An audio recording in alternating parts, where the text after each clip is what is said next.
Hey, what's up, St. Theresa's? My name's Chase. And I'm Viva. And we're going to talk about discernment today. Woo!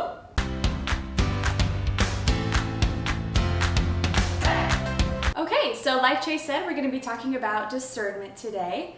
And so we're going to give you guys 4 practical tips on discernment and what that means for practical use, right? Practical discernment. So the first one I'm going to give you guys today is use your brain.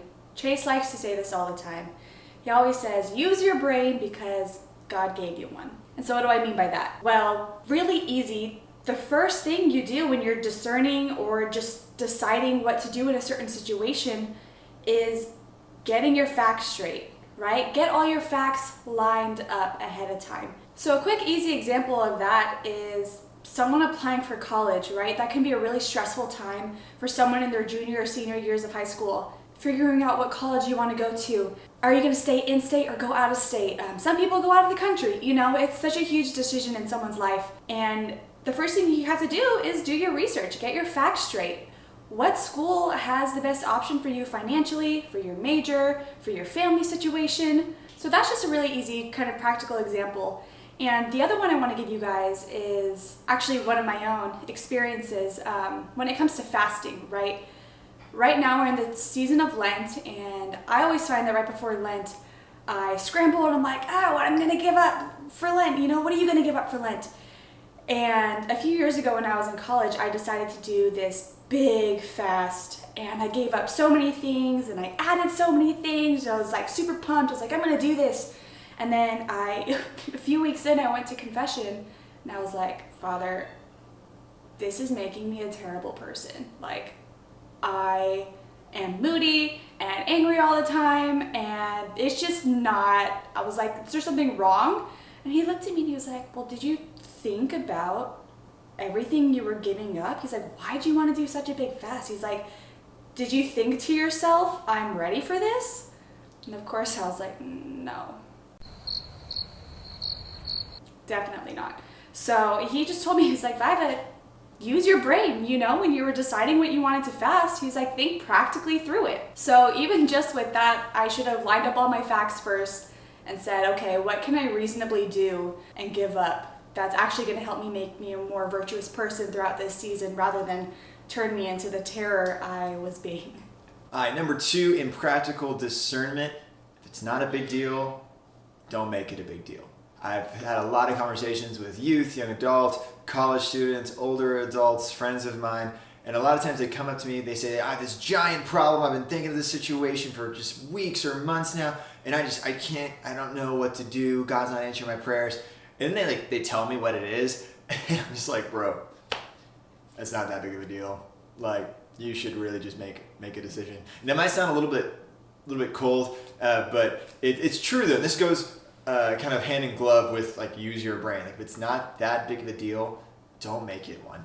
I think of the story of Luke 14 when Jesus talks about building a tower. And this is a story about discernment from Jesus, about how before you build a tower, the builders, they think about, you know, where they're going to build it, what the supplies they need, and how many men it's going to take, how long it's projected to take, all these things.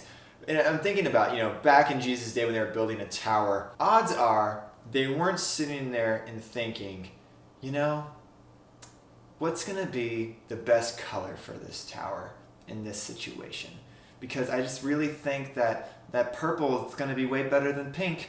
And so like it's just like, no, like that was the last thing they were thinking of. That would have been like an afterthought, maybe at best. Odds are they didn't even paint this tower. They just built it with whatever materials they had, where they needed to, in the amount of time without running out of money, right? That's the point. So if it's not that big of a deal, don't make it one. That's part of using your brain. So the third step in discernment that we wanted to talk about is bringing it to prayer, right? Whatever situation or person you're discerning, bring it to prayer. Bring whatever you're discerning before the Lord in prayer and talk to Him, you know, asking Him for trust, for guidance in this decision you're going to make. Actually, Mother Theresa talks about, she had this encounter with a man one time and he asked her, he was like, will you please pray for me for clarity? And she was like, no, I'm not going to do that. Because we don't need to be praying for clarity, we need to be praying for trust. So when you have something you're discerning, bring it to prayer and don't ask for clarity, ask for the trust to have in the Lord that He's going to guide you where you need to be with this decision.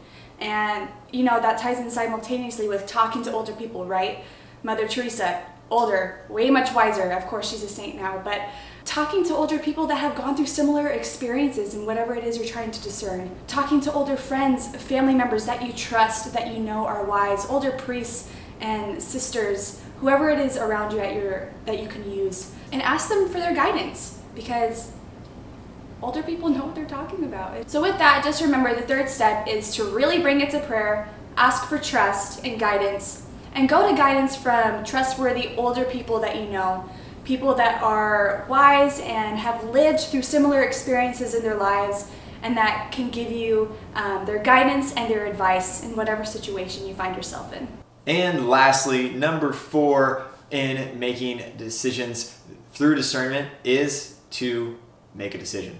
Because if you don't, then you'll never make a decision. And that's silly.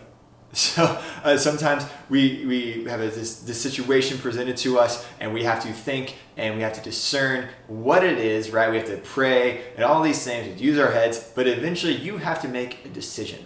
And this tends to be the scariest part for a lot of people. But you don't want to be caught in this perpetual state of discernment. Because this is somewhere you just don't want to be. Nothing's going to ever happen, right? Life is not going to move forward, or this decision is never going to be made. So eventually, you have to make a decision. In Proverbs 3, 5 through 6, right, we hear God telling us that, make a decision, go forward, and God will make straight your crooked paths. So eventually, you got to decide.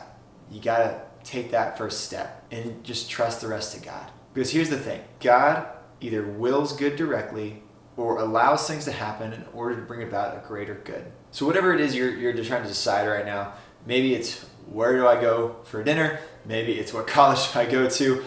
Maybe it's a big decision like do we sell our house? Whatever your decision is, use your brain. Figure out all the things you need, line up your facts, figure out is it a big enough decision to really bring to prayer? Like is this something I should just decide because it's not that big of a deal so I can just decide now and kind of move on? And if it is something we need to bring to prayer, then bring it to prayer.